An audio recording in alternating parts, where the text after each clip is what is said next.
What if I told you that the entire world may have been fooled? What if I told you that one of the most shocking political tragedies of the year may not be what it seemed at all? Imagine this: a prominent activist, a polarizing figure, someone who's been in the spotlight for years, is declared dead after a shooting at a public event. The nation mourns, the headlines flash red with urgency, and the story spreads like wildfire. But then, days later, a voice emerges. Not just any voice, but the calm, commanding, respected voice of Denzel Washington. And he says the unthinkable: Charlie Kirk is still alive. Now, stop for a moment. Let that sink in. How could this be possible? Are we looking at a cover-up? A miscommunication? A staged narrative? Or is this one of those rare moments when reality itself seems to split in two? On one side, the story we were told. On the other, the whispers, the doubts, and a Hollywood legend breaking the silence in a way that leaves the world questioning everything. Before we continue, please hit the like button, subscribe to the channel, and turn on the notification bell for updates. Let's rewind. Let's step back into that moment in Orem, Utah. It was an ordinary day for some, but for Turning Point USA supporters, it was a rally meant to inspire, energize, and reinforce their cause. Charlie Kirk, at just 31 years old, was already a household name in the world of political commentary. He had built an empire of influence, a massive following, and was no stranger to controversy. He thrived in it. He welcomed it. But on that day, as he stood at Utah Valley University, speaking under the open sky, the unimaginable happened. A shot rang out. Panic erupted. Now picture it: hundreds of people screaming, ducking, searching for safety. The once controlled energy of the event turned instantly into chaos. Sirens blared. Security scrambled. And there, amid the confusion, reports spread: Charlie Kirk had been hit. He was rushed to the hospital, and within hours, the narrative was sealed. He didn't make it. But doesn't something about that feel too neat? Too sudden? Think about it. A high-profile activist, gunned down at a live event, in broad daylight, surrounded by cameras and phones. And yet, for all our technology, for all our access to live streams and social media, the exact footage of the critical moment never quite lined up. Snippets appeared, shaky cell phone clips circulated, but the most important seconds, the moment of impact, the clear aftermath, remained strangely obscured. Doesn't that strike you as odd? And then came the name, Tyler Robinson, a 21-year-old allegedly responsible for pulling the trigger. But here's the twist: Tyler wasn't well known. His background wasn't plastered all over the internet immediately. Instead, his identity seemed to appear fully formed, perfectly packaged in media reports within hours. How often does that happen? How often do we get every detail, every motive, wrapped up in a bow so quickly? Almost never. Meanwhile, Kirk's supporters were left reeling. His critics, well, some celebrated, others simply acknowledged the moment with caution. But here's the part that matters. While the world moved forward, convinced it had witnessed a tragic end, whispers were growing louder behind the scenes. You see, in the days after the supposed death, strange things began happening. People claimed they saw Kirk alive, moving quietly in places he shouldn't have been. Online communities buzzed with theories. Charlie's alive. The media lied. This is a setup. And yet, none of it gained mainstream traction until Denzel Washington spoke. Now let me ask you something. Why would Denzel Washington, an actor known for his discretion, his carefully chosen words, his refusal to be swallowed up by Hollywood gossip, step into a political firestorm? Why would he say something so provocative, so dangerous, if he didn't know something? This isn't just about Charlie Kirk. This isn't just about Denzel. This is about truth. About how quickly stories are shaped, and how easily narratives are accepted. Because when Denzel stood up and declared, Charlie Kirk is still alive, he wasn't just making a statement. He was throwing a grenade into the carefully constructed wall of silence. Think about it. The official story: Kirk is dead. The alternative: he's alive, hidden away, perhaps for his own protection, perhaps for reasons we can't even imagine. And suddenly, millions of people are left torn between two versions of reality. Which one do you believe? Let's not forget the emotional stakes here. Imagine being one of Kirk's family members, caught between grief and hope. Imagine being a supporter, first devastated by his death, then electrified by the possibility of survival. Or imagine being a critic, forced to question whether you had celebrated too soon. It's a storm of emotions, betrayal, disbelief, anger, hope, all colliding at once. And through all this, one question burns. Why Denzel? What did he know? Who told him? Did he see something the rest of us didn't? Or was he chosen, deliberately, as a messenger the public would trust? After all, Denzel isn't just an actor. He's a cultural icon. When he speaks, people listen. And when he drops a bombshell like this, people can't ignore it. But here's where things get even stranger. As soon as Denzel's words hit the public sphere, the reaction split in two. Some dismissed him instantly. He's just another celebrity dabbling in politics. Others clung to his words like gospel, believing that if Denzel said it, it had to be true. And then there were those who noticed something else. How quickly certain media outlets tried to bury the story, brushing it aside, even mocking it. Why? Why dismiss it so aggressively? Could it be because it threatened the official narrative? Here's the uncomfortable truth. In moments like this, the line between fact and fiction blurs. We live in a world where trust is fragile, where every revelation is met with suspicion, where even tragedy can feel like theater. And when Denzel Washington, a man known for discipline, for gravitas, for choosing his words with surgical precision, steps up and says, Charlie Kirk is still alive, we're left with only one reaction: shock. Pure, unfiltered shock. But shock is just the beginning. The real question is, what happens next? If Kirk truly survived, why was his death announced in the first place? Who benefits from a false narrative? And why did it take Denzel Washington, of all people, to break the silence? Because make no mistake, this story isn't over. If anything, it's just beginning. And as we peel back the layers, as we connect the dots, as we sift through contradictions and cover-ups, we're forced to confront a chilling possibility. Maybe the truth isn't what we've been told. Maybe the truth is something far more explosive. And what comes after that? Well, that's where things get even darker. Because what happens next could change everything we thought we knew. It began as an ordinary day in Orem, Utah. The skies were clear, the air still carried that crisp edge of mountain freshness, and the sprawling campus of Utah Valley University buzzed with anticipation. Turning Point USA, the organization Charlie Kirk had co-founded, had chosen this very location for one of its signature open-air events. Students, activists, locals, and the curious gathered, some clutching banners, others holding out their phones, ready to stream every second. For many, it was more than just a rally. It was a chance to see a man whose name had become synonymous with firebrand politics. Charlie Kirk, at just 31 years old, had already carved out his place in history. Whether you loved him or despised him, there was no denying his influence. He had the uncanny ability to energize a crowd, to turn simple sound bites into movements, to provoke debate and dominate headlines. And on that day, as he took the microphone under the Utah sky, it seemed like just another stop on his endless tour of influence. His voice rang out over the speakers, sharp, assured, every syllable calculated to ignite passion in his audience. But then it happened. A sound that didn't belong. A crack that tore through the rhythm of applause and chanting. A gunshot. Have you ever been in a place where the mood changes in an instant? Where the joy and energy of the moment are ripped apart by something you can't process quickly enough? That was the scene at Utah Valley University. The cheers turned into screams. The people who were once pressing forward to get closer now scrambled backward in blind panic. Parents grabbed their children. Students hit the ground. Security shouted commands drowned out by the chaos. In the middle of it all, Charlie Kirk staggered. The man who only seconds before stood tall, projecting certainty, was suddenly vulnerable, human, and mortal. Witnesses later described the moment in conflicting ways. Some swore they saw him clutch his chest. Others claimed the shot hit him lower. Some insisted he fell immediately. Others remembered him standing, dazed, before collapsing. But the consensus was chilling. He had been hit. The stage became a battlefield. Kirk's team rushed to his side, pulling him away, shielding him with their bodies. Sirens erupted in the distance as emergency services closed in. The crowd split into two energies, those who ran as far as they could and those who stayed, phones raised high, capturing snippets of what would soon dominate the news cycle.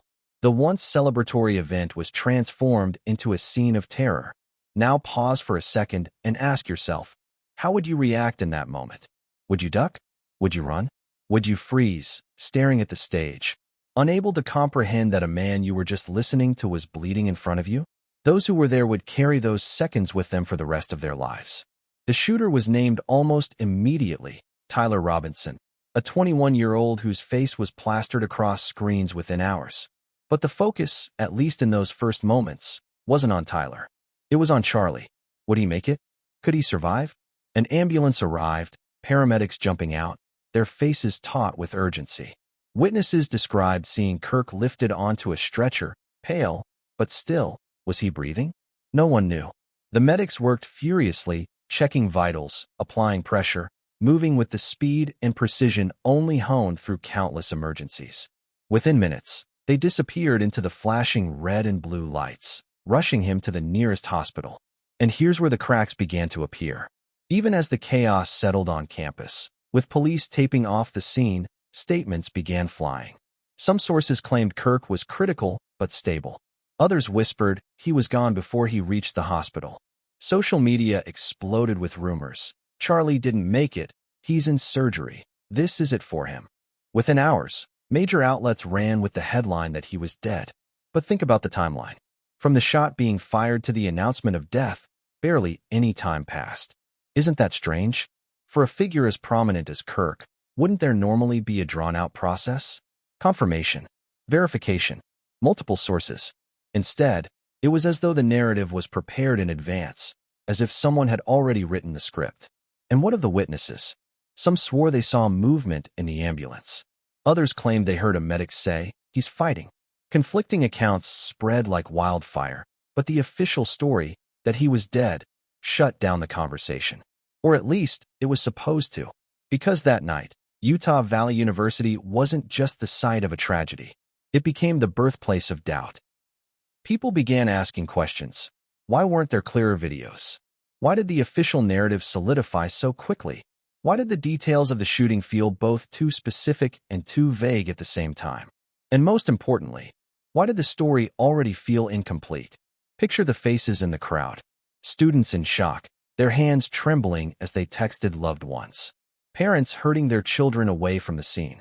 Supporters of Kirk crying, unable to believe what they had just witnessed. Even those who disagreed with his politics were left unsettled. After all, no matter your stance, no one expected the day to end like this. And yet, even in the grief, there was something else: confusion. Whispers carried through the crowd, spreading like sparks on dry grass. Did you see him blink? He looked alive to me. I swear I heard a medic say his heart was still beating. These weren't just idle remarks. They were the first cracks in the wall, the first signs that this story wasn't as simple as it appeared. And when you look back at that night, when you trace the chain of events, it's impossible to ignore just how quickly confusion set in. But confusion is dangerous. Confusion invites speculation. And speculation, when it grows unchecked, can unravel the strongest narrative. So here's the question. Was Utah Valley University truly the night of tragedy the headlines declared, or was it something more sinister? A night of carefully constructed illusion? Because while the world mourned, while the headlines screamed death, behind the scenes, something else was brewing. And what came next would challenge everything people thought they knew about that night. Because Utah wasn't just the scene of a shooting, it was the spark that lit the fire of doubt. But what came after that would be even stranger, because while the world was told to grieve, whispers of survival were already spreading. And one voice, a voice no one expected, was about to change everything. Who was Tyler Robinson? That's the question that haunted people in the days and weeks after the Utah Valley University shooting. On the surface, the name seemed ordinary enough, the kind you might skim past in a yearbook or see on the back of a community sports jersey. But within hours of the tragedy, Tyler Robinson was no longer just a name. He became the face of violence, the villain of the narrative, the man allegedly responsible for pulling the trigger that felled Charlie Kirk. But here's the problem. The more people dug into Tyler's story, the stranger it became. Reports claimed Tyler was a 21-year-old from Utah, a troubled young man with unclear motives. Within hours, his mugshot was circulating on major networks, alongside neatly packaged details of his background. Some outlets painted him as an unstable loner, Others suggested he was politically motivated. But pause here. Doesn't it feel odd how quickly those details emerged? In high-profile cases, authorities usually drip-feed information carefully, buying themselves time to investigate. Yet with Tyler, it was as if his file was already waiting, ready to be broadcast the moment the story broke. Let's rewind. The night of the shooting, witnesses described chaos. Screams, running, confusion. And yet, almost immediately, law enforcement announced they had apprehended the suspect. Tyler Robinson, they said, was caught fleeing the scene. But here's where the contradictions start. Some eyewitnesses swore they never saw anyone being arrested on site. Others claimed they heard police shouting at someone. But no footage of the actual arrest ever surfaced. Isn't that strange? In an era when every person has a phone in their hand, shouldn't there have been clear videos of the suspect being taken down? Now, let's look at Tyler himself. He wasn't a known figure. He had no prior headlines, no history of radical speeches, no obvious tie to Kirk or Turning Point USA. Some reports hinted at mental health struggles. Others floated the idea of extremist ties. But when pressed for proof, the trail went cold. The media repeated the same talking points, the same vague descriptors, as though reciting from a script. And then there was the timeline. Police claimed Tyler fired the shot, was immediately identified, and apprehended, all within minutes. But locals whispered that the details didn't add up. If Tyler truly fired the weapon, where was it? Where were the ballistic reports? Why did no one in the crowd capture a clear image of him in the act? Consider this. If the official story is true, then Tyler Robinson acted with chilling precision. He aimed, he fired, and he brought down one of the most prominent activists in the country. But if the doubts are justified, if Tyler was not the shooter, or if the story of his arrest was embellished, then what does that mean? Was Tyler Robinson a scapegoat, a convenient name to plaster on the headlines, while the real truth remained hidden? And let's talk about motive. In high-profile shootings, motive becomes the anchor of the story. He did it because fills the airwaves, satisfying the public's hunger for explanation. But with Tyler, the answers were slippery. Some claimed he was a radical leftist who despised Kirk's politics. Others said he was a conservative who had turned against Kirk for being too soft. Still others whispered he wasn't political at all, just a troubled young man in the wrong place at the wrong time. Which version do you believe? Which version even makes sense? What's more, no manifesto was found. No lengthy social media trail. No explicit warning signs. Just silence, and then sudden violence. Doesn't that feel unusual?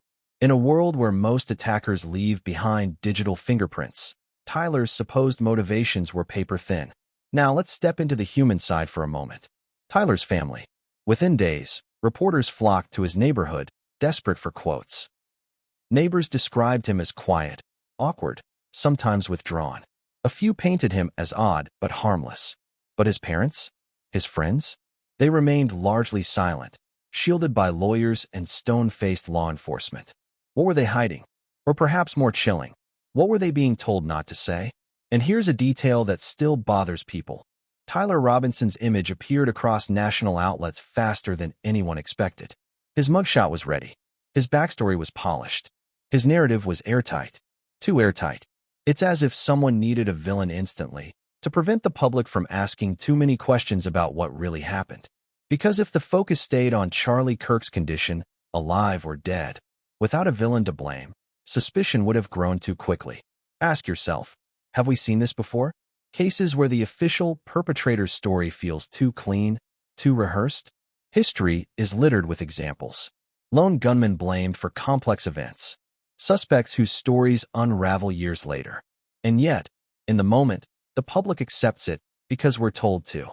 Because it's easier to latch onto a single name than to dig into a messy, complicated truth.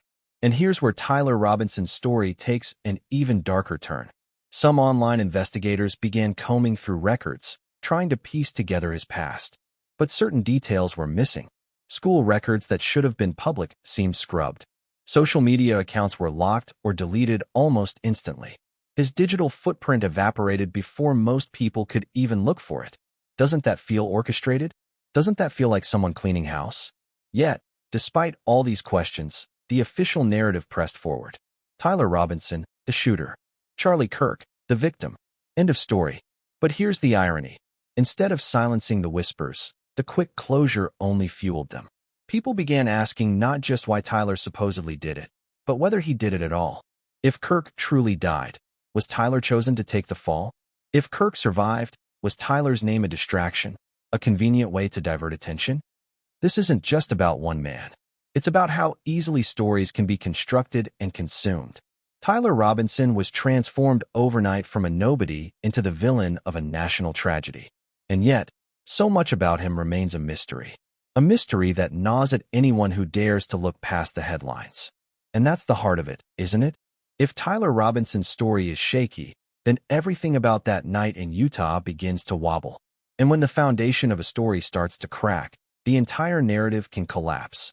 But the cracks didn't stop with Tyler. They grew even deeper when people turned their focus back to Charlie Kirk himself. Because if the shooter's story was shaky, then the victim's story was even more unsettling. What really happened to Charlie after those shots rang out? Did he die as we were told? Or was something else happening behind hospital doors? The truth, whatever it may be, would soon emerge in whispers.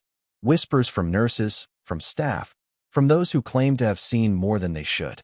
And what came next would challenge every assumption people had made about that night. Because the real mystery wasn't just about the shooter, it was about whether the victim was ever truly gone. Hospitals are places of healing, places where life is clung to with everything science, medicine, and human determination can offer.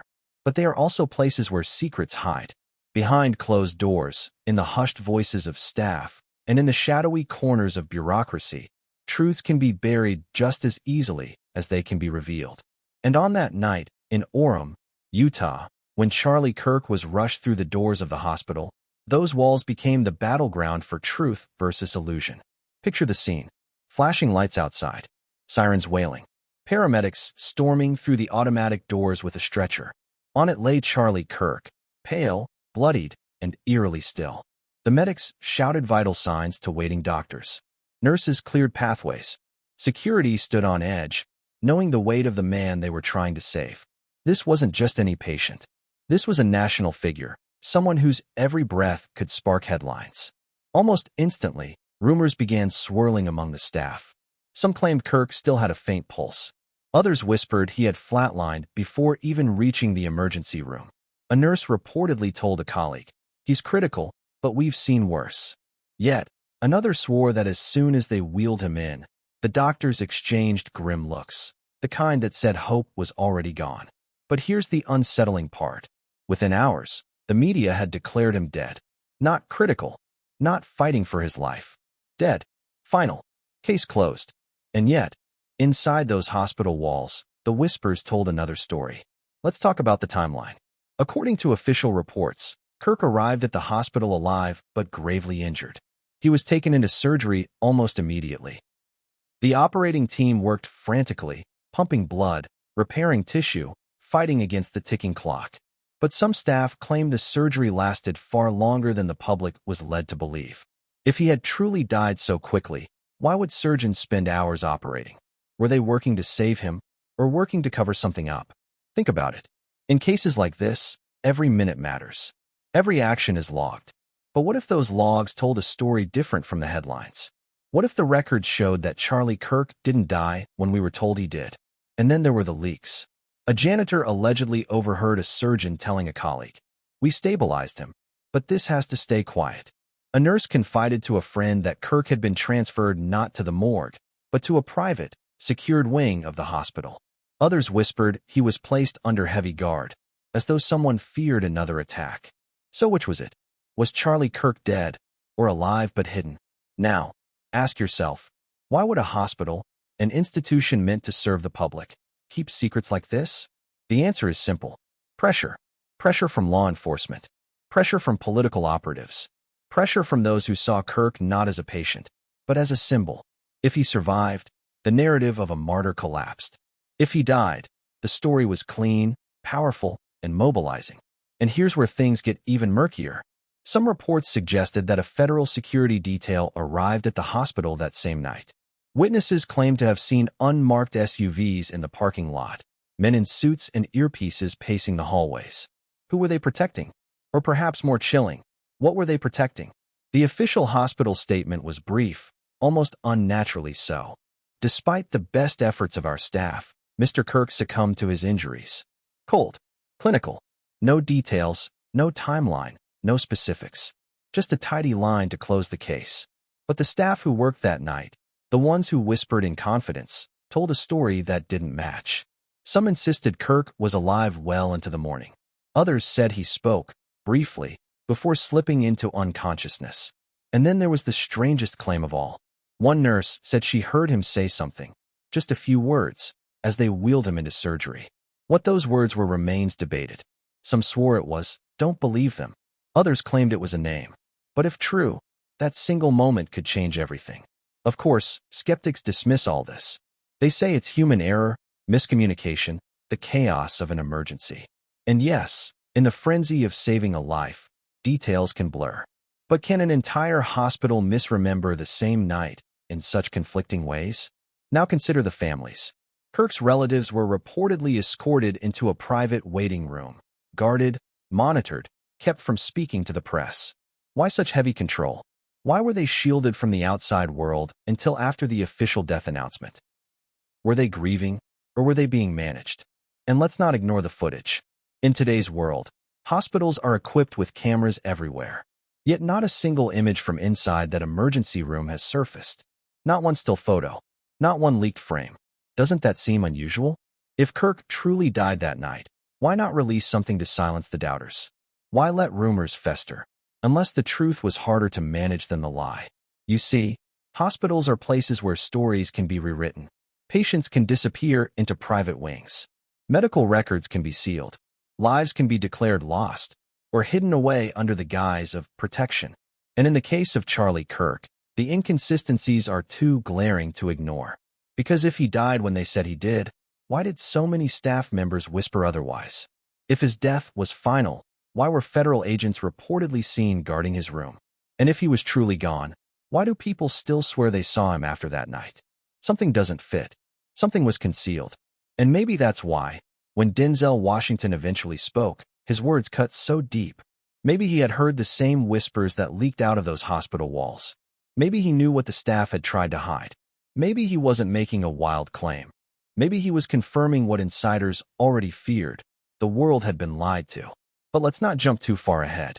Before Denzel spoke, before the world was shaken by his revelation, the seeds of doubt had already been planted. And they were planted in that hospital, in the hushed voices of nurses, in the guarded hallways, in the silence of a family that wasn't allowed to speak freely. And what came next only fanned the flames. Because the announcement of Kirk's death, the official, public, carefully worded statement, didn't just end the story. It started a new one. A story of contradiction, of suspicion, of secrets that couldn't be buried. And when that announcement hit the airwaves, the world was forced to choose. Believe the headlines or question everything. But here's the twist. What happened after the announcement was even stranger. Because if the hospital was the birthplace of whispers, the statement to the public was the spark that set the fire ablaze. And that's where we go next. The announcement that didn't add up. Death announcements for public figures are meant to bring clarity, to close the door on confusion and speculation. They're meant to unify the narrative. This is what happened. This is the truth. But when the world heard that Charlie Kirk had died after the Utah Valley University shooting, the words didn't settle like facts. Instead, they raised more questions than answers. The official announcement was supposed to calm the chaos. Instead, it fueled suspicion. Let's start with the timing. The shot was fired in broad daylight. Kirk was rushed to the hospital, sirens wailing, cameras capturing every angle of the aftermath. Within hours, mere hours, the announcement came. Charlie Kirk has died from his injuries. Think about that for a moment. Isn't it strange how quickly such certainty was presented? In high-profile cases, authorities usually move with caution. Families are informed, investigations confirmed, details cross-checked. But here, the finality was almost instant, like a script waiting to be read. And then, the wording. Turning Point USA released a statement. Despite the best efforts of medical staff, Charlie Kirk has succumbed to his injuries. Succumbed. A cold, clinical word. Detached. Stripped of the humanity you'd expect in a message meant to mourn one of their own founders. There was no mention of family, no quotes from doctors, no context about his final moments. Just a sterile line, as if crafted by someone more interested in closing a narrative than grieving a man. Now pause. Doesn't that feel off to you? If your colleague, your leader, your friend had just died tragically, wouldn't the words reflect shock, heartbreak, raw emotion? Instead, what the public got felt manufactured, designed for neatness rather than authenticity. But the real cracks showed when you compared statements. Local officials reported Kirk died on the operating table. A national outlet claimed he passed away en route to the hospital. Another insisted he was pronounced dead shortly after arrival. Which was it? Did he die in the ambulance? In surgery? After surgery? The inconsistencies piled up. How could something as straightforward as the time of death become so tangled? Unless, of course, the truth wasn't as simple as they wanted us to believe. And then came the media coverage. It was fast, almost too fast. National outlets had obituaries, career retrospectives, even archived clips ready to go. Television segments rolled out polished montages of Kirk's life within hours of his supposed death. How is that possible? Were these pieces prepared in advance? Did the media know something was coming? Or were they simply too eager to shape the story, turning a still unfolding tragedy into consumable content? Let's not forget the witnesses. People at the rally swore they saw Kirk breathing when he was lifted into the ambulance. Some even said he waved faintly, his hand twitching against the stretcher. Others claimed they heard paramedics shout, "We've got a pulse." But none of that made it into the official announcement. Why? Why exclude those details if the goal was truth? Unless those details didn't fit the version of reality they wanted us to accept. And then, almost as quickly as the announcement came, silence followed. No press conferences with doctors. No follow-up briefings. No detailed medical reports. Just a wall of controlled messaging. The story was sealed. Kirk was gone. End of discussion. But was it really the end? Let's talk about history for a moment. We've seen rushed announcements before, haven't we? Think of high-profile figures whose deaths were declared, only for later reports to reveal discrepancies. Sometimes, in the rush to own the story, mistakes are made. But this wasn't just sloppy reporting, it felt orchestrated. The contradictions weren't minor, they were glaring. And here's where the announcement truly fell apart: the emotional disconnect. Supporters were devastated, but even among them, doubt lingered. On social media, comments flooded in. "This feels too sudden. Why do I think he's still alive? Something's not right." And when everyday people feel the announcement of death doesn't ring true, it says something about the cracks in the foundation. But perhaps the most suspicious piece wasn't what was said, it was what wasn't said. No mention of Tyler Robinson, the alleged shooter, in the official statement. No words of justice, no calls for accountability. Doesn't that seem odd? If your co-founder had been murdered, wouldn't you demand answers, push for justice, rally your supporters? Instead, silence. Almost as though the focus needed to stay tightly on Kirk's death and nothing else. And then, almost like clockwork, the narrative shifted. News anchors began framing Kirk as a martyr. Politicians invoked his name in speeches. His legacy was cemented not just as an activist, but as someone whose life was cut short by violence. It was as though his death was being weaponized before his body was even cold. Doesn't that feel manufactured? Doesn't it feel like a story being used, rather than a life being mourned? But here's where it gets chilling. As the official announcement spread, small ripples of contradiction kept surfacing. A hospital staffer claimed he was alive well into the night. A student swore they saw him moved under heavy guard, not to the morgue. A nurse confided to a friend that she overheard doctors say he made it. These weren't random conspiracy theorists. They were people who had been there. People who risked their jobs to speak out. So what do we believe? The neat, polished announcement that Kirk had died? Or the messy, chaotic whispers that he was alive? The truth is, the announcement didn't settle the matter. It cracked it wide open. Because the more people examined it, the more it looked like a smokescreen. And once doubt takes root, it's almost impossible to silence. And that's exactly what happened. Instead of bringing closure, the announcement became fuel for a firestorm of speculation. Online forums exploded with theories. Videos dissecting the inconsistencies went viral. Hashtags like #CharlieIsAlive began trending. The narrative slipped out of the hands of officials and into the court of public opinion. But here's the irony. The announcement that was supposed to end the story actually birthed a new one. A story bigger, louder, and more uncontrollable than anyone could have predicted. Because now, people weren't just asking about the shooter. They weren't just asking about the hospital. They were asking the one question the announcement was supposed to silence. Is Charlie Kirk really dead? And that question, dangerous, electric, impossible to contain, would soon find fuel in the most unexpected place. Because whispers of survival, sightings, and rumors were about to explode. And when they did, the announcement that was meant to kill the conversation would become the very reason it refused to die. But the whispers didn't stay whispers for long. They grew louder, sharper, impossible to ignore. And the moment those whispers reached the public, the entire world was forced to confront a possibility they were never meant to consider. Because if Charlie Kirk was alive, then everything we had been told was a lie. And that's where we go next, into the rumors of survival. The official story was set. Charlie Kirk was dead, shot in broad daylight, rushed to the hospital, announced gone within hours. End of story. The narrative was supposed to be airtight, clean, unquestionable. But here's the problem with airtight stories. The moment even the smallest crack appears, the whole structure begins to wobble. And that's exactly what happened. Because almost immediately after the announcement, rumors of survival began to circulate. At first, they were whispers. A student claimed she saw Kirk breathing as paramedics loaded him into the ambulance. A nurse allegedly told a friend that he made it through surgery. A neighbor swore she saw someone matching Kirk's description being escorted into a black SUV near the hospital the next morning. Individually, these were small sparks. Together, they lit a fire that refused to go out. Social media was the accelerant. Within 24 hours, hashtags like #CharlieLives and #KirkIsAlive began trending.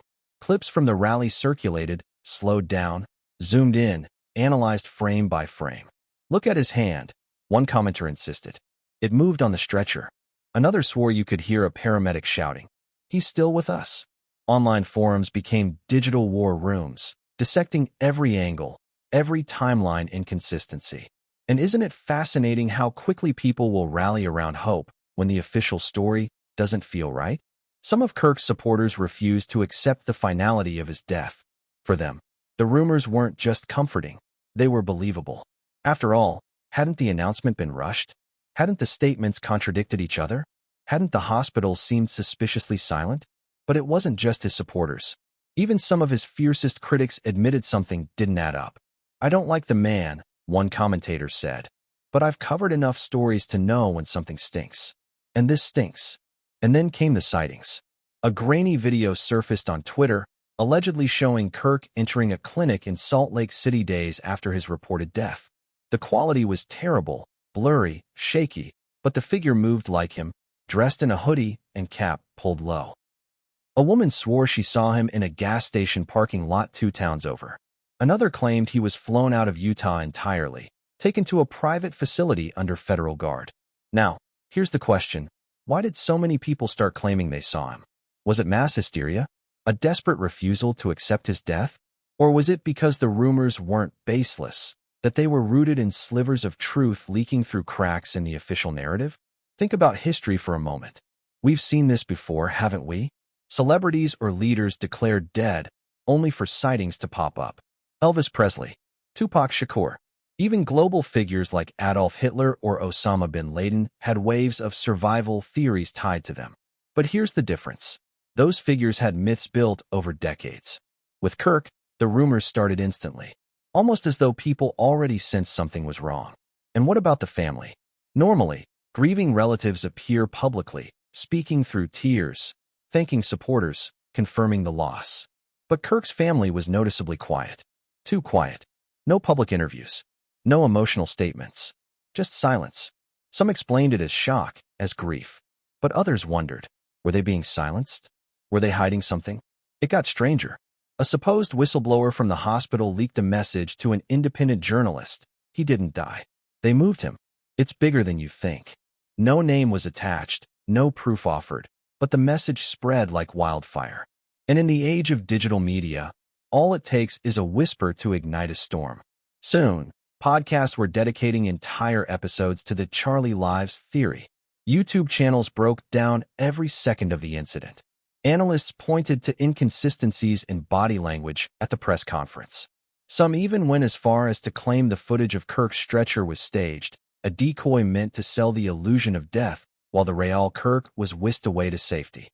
But here's the part that makes you stop and think. If these rumors were false, why weren't they crushed immediately? Why didn't Turning Point USA release undeniable proof, photos, medical records, official confirmations, to silence the noise?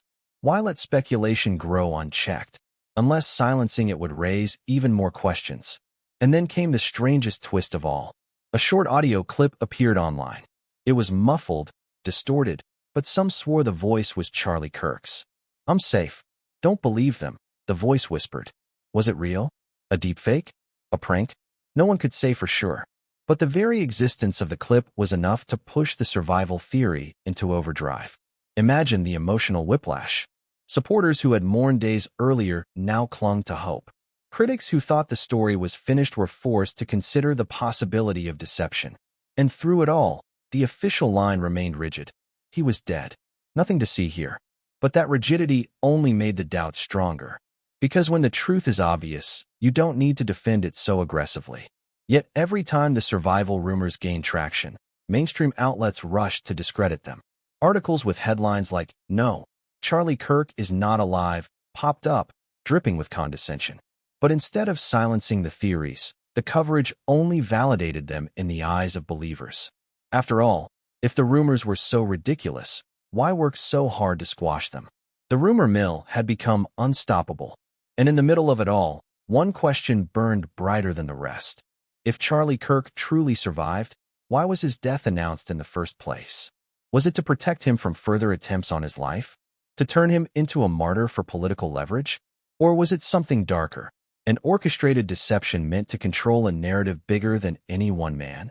The truth was tangled, messy, and increasingly impossible to ignore. And it was about to take a dramatic turn. Because while the whispers of survival spread across social media, they were about to be validated or crushed by a voice no one expected. A voice that carried weight. A voice that commanded respect. A voice that could not be dismissed. Denzel Washington. And when he finally spoke, the world stopped. When you think of Denzel Washington, what comes to mind? A Hollywood legend. A man whose voice commands attention, whose presence on screen dominates every frame. He's not just an actor. He's a symbol of integrity, wisdom, and gravity. For decades, Denzel has been known not only for his craft, but for his silence. He doesn't wade into gossip. He doesn't chase headlines. He speaks when he must, and when he does, the world listens. Which is why, when his voice suddenly cut through the storm surrounding Charlie Kirk, the shock wasn't just about what he said. It was about the fact that he said anything at all. Denzel is not a political pundit. He's not a figure you expect to see weighing in on hot-button political debates, especially ones as volatile as the supposed death of a divisive activist. And yet, there he was, calm, measured, unflinching, dropping a line that detonated like a bomb in the middle of an already chaotic narrative.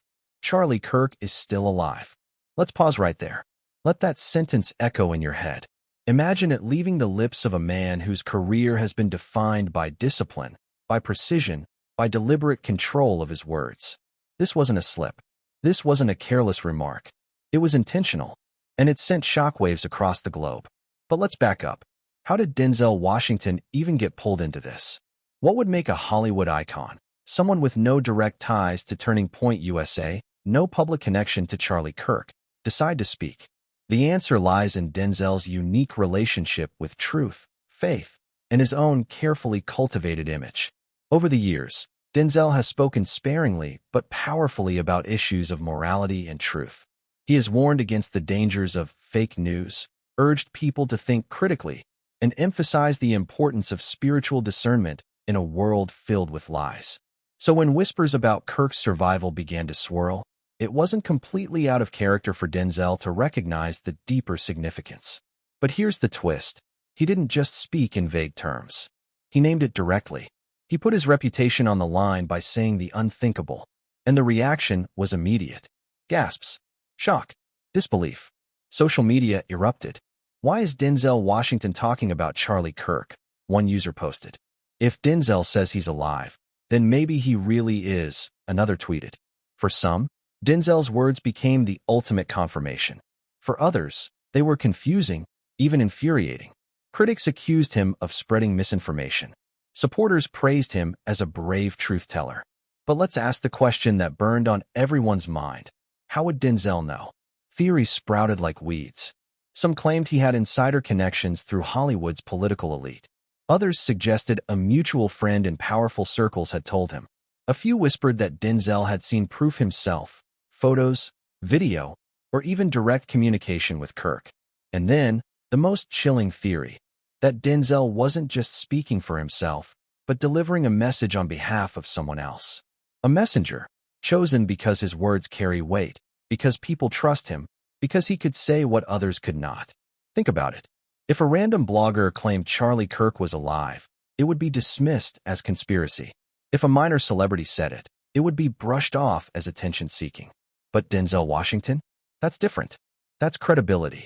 That's authority. That's gravity. And here's what makes it even stranger. Denzel didn't elaborate. He didn't explain himself. He didn't walk it back. He dropped the bombshell and then stepped away, leaving the world to pick up the pieces. No clarification, no apology, no follow-up, just silence, which, of course, only made his words more powerful, because silence is its own form of speech. When Denzel Washington refused to expand on his claim, it created a vacuum, and vacuums get filled with speculation, with theories, with narratives that spiral far beyond the original statement. Supporters of Kirk clung to Denzel's words like a lifeline. They said, "See, we were right all along." Even Denzel knows. Opponents scrambled to discredit him, accusing him of being reckless, manipulated, or even complicit in spreading disinformation. The media didn't know what to do. Do they attack Denzel Washington, a beloved figure, respected across political lines? Or do they ignore him, pretending he never said it, hoping the story would die? The result was chaos. Some outlets mocked him. Others treated him cautiously, dissecting his statement with surgical precision. But one thing was undeniable. The conversation had shifted. The rumors of survival had been elevated from fringe speculation to mainstream debate because Denzel had spoken. And this raises another chilling possibility. What if that was the point? What if Denzel's statement wasn't spontaneous at all? What if it was part of something larger? A calculated move to push the survival narrative into the open? It wouldn't be the first time a trusted public figure was used as a lever to sway public opinion. History is full of moments where celebrities, politicians, or cultural icons delivered messages that shifted the tide of public perception. Could Denzel have been chosen, knowingly or unknowingly, to be that lever? But here's the haunting irony. By speaking, Denzel didn't just challenge the official story, he legitimized the whispers. He gave them a face, a voice, a credibility they didn't have before. And once those whispers had credibility, they could no longer be silenced. Now imagine being in the hospital staff who whispered about Kirk's survival. Imagine being a witness who swore they saw him breathing. Imagine being a supporter scrolling through hashtags, desperate for hope. Suddenly, Denzel Washington, a man far removed from politics, confirms what you've been saying. Do you feel vindicated? Do you feel electrified? Do you feel like the world finally has to listen? But what if you're on the other side? Imagine being someone who hated Kirk, who believed justice had been served in his death. Imagine suddenly hearing that he might not be dead at all. Wouldn't you feel betrayed? Manipulated? Angry? That's the power of Denzel's words. They didn't just stir debate. They cut into the raw emotions of millions. They turned grief into hope, certainty into doubt, and silence into noise. And yet, the most haunting part remains. We still don't know why. Why did Denzel Washington speak? What compelled him to risk his spotless reputation by stepping into this storm? Was it conviction? Was it evidence? Or was it something, or someone, pushing him to say what others couldn't? One thing is certain. After Denzel spoke, there was no turning back. The survival theory had a new champion, whether he intended it or not. And the world was forced to wrestle with a chilling question. If Denzel Washington says Charlie Kirk is alive, how can we be so sure he isn't? But here's the catch. A statement like that can't exist in isolation. It demands proof. It demands follow-up. It demands answers. And soon, the world would be flooded with exactly that: supposed sightings, alleged recordings, and claims of proof of life. And once those began to surface, the storm exploded into something even bigger. There are moments in history when words pierce through the noise of daily life and demand attention. Franklin D. Roosevelt telling America that December 7th was a date which will live in infamy. Martin Luther King Jr. declaring, "I have a dream." And now, strangely, unexpectedly, Denzel Washington saying, "Charlie Kirk is still alive." The words themselves were simple, just 5. But the impact? Earth-shattering. Picture the scene. Denzel Washington, speaking calmly at an event. Some say it was a faith-based gathering. Others claim it was a private conversation that leaked, while a few insist it was a short interview clip. The details vary, but the effect was the same. His voice, steady, deliberate, carried those words across microphones, through cameras, into the veins of the internet. And the world stopped. Social media lit up like wildfire. On Twitter, hashtags exploded. Hashtag Charlie Lives, hashtag Denzel Said It, hashtag Kirk Alive. Within minutes, the phrase was trending worldwide. Memes sprouted overnight. People looped the clip of Denzel's statement over dramatic music, over black and white footage of Kirk, over conspiracy-laden montages. YouTube channels analyzing every syllable went viral. And with every share, every retweet, every post, the story grew louder. But this wasn't just online chatter. Traditional media scrambled to catch up. CNN ran a segment with a panel debating whether Denzel had been misinformed or manipulated. Fox News treated the statement cautiously, asking whether Denzel knew something others didn't. Independent journalists pounced, demanding evidence, demanding follow-up. Late-night comedians mocked it, yet even their jokes spread the words further. And that's the paradox of it all. Even ridicule became reinforcement. Because the more people laughed at the idea, the more others asked, but what if? Now, think about the credibility gap. If a fringe YouTuber said Kirk was alive, the story dies in the shadows. If an anonymous tweet claims he survived, it vanishes into digital static. But when Denzel Washington says it, that's credibility. That's weight. His reputation, decades of integrity, discipline, and respect, gave the rumor something no amount of online theorizing could: legitimacy. And legitimacy is dangerous. Supporters of Charlie Kirk clung to Denzel's words as gospel. "If Denzel says it, I believe it," one fan posted. He's never been reckless with his words. For them, this was confirmation, the light in the darkness, the hope they'd been praying for. Critics, however, were furious. They accused Denzel of irresponsibility, of stoking conspiracy, of disrespecting the dead. Editorials raged. Denzel Washington must retract. Commentators demanded explanations. But notice this: Denzel didn't retract. He didn't explain. He didn't clarify. He left the words to stand on their own, like a monument carved into stone. And that silence only deepened the mystery. Why wouldn't he clarify? If he had misspoken, wouldn't he say so? If he had been misled, wouldn't he correct it? Instead, nothing. Which meant the world had no choice but to wrestle with his words as they were. But here's where it gets even more unsettling. Shortly after Denzel's statement, alleged sightings of Kirk skyrocketed. People claimed to see him in airports, at rest stops, in hotels. A blurry video emerged of a man in a hoodie entering a private plane in Nevada. Some swore it was Kirk. A woman posted on Instagram that she'd seen him in Arizona, surrounded by men in suits. Were these fabrications inspired by Denzel's words? Or were they real, emboldened by the sudden possibility that Kirk hadn't died at all? And then, the churches, several pastors, unconnected to each other, began hinting in sermons that truth is coming to light, that the dead are not always gone. Were they speaking metaphorically, or were they quietly affirming what Denzel had already dared to say? The ripple effect was staggering. Denzel's 5 words weren't just a comment. They were a catalyst. They turned whispers into roars. They forced the media to address what they had dismissed. They split audiences into camps, the believers and the skeptics. And neither side was willing to budge. Now ask yourself, what makes a statement so powerful? It isn't just the content. It's the context. Denzel Washington didn't just blurt something in passing. He spoke with the weight of his entire reputation behind him. A reputation built on wisdom, on restraint, on speaking rarely but powerfully. So when he said Kirk was alive, millions of people leaned in.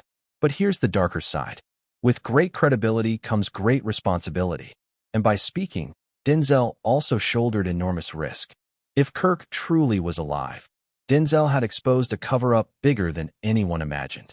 If Kirk was truly dead, then Denzel had shattered trust, staining his own reputation forever. Either way, the world couldn't go back to silence. And yet, Denzel didn't flinch. He didn't walk it back. He let the storm rage, almost as if he wanted it to. This raises a haunting question. Was Denzel acting alone, or was he part of something bigger? Did he speak out of conviction, or was he the chosen vessel to break the silence in a way no politician or journalist could? If the latter is true, then who chose him? Who handed him the message? Because think about it. If a government official had said Kirk was alive, chaos would erupt instantly.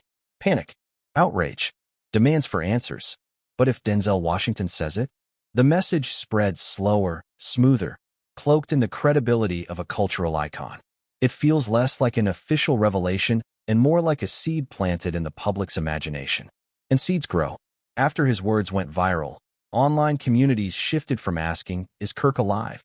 to "If Kirk is alive, why hide it?" The conversation matured, deepened, spread into every corner of discourse. Politicians were suddenly being asked on camera whether they believed Denzel. Activists were pressed for their opinions. The rumor had leapt from internet corners into the halls of power, all because of a single sentence. But here's the twist. As the world debated, something else emerged. A recording. A piece of proof that could either confirm or shatter Denzel's claim. And when that recording surfaced, it didn't just keep the story alive. It poured gasoline on the fire. Because if the voice in that recording was real, then Denzel Washington hadn't just made a bold statement. He had told the truth. And that truth would threaten to unravel everything we thought we knew.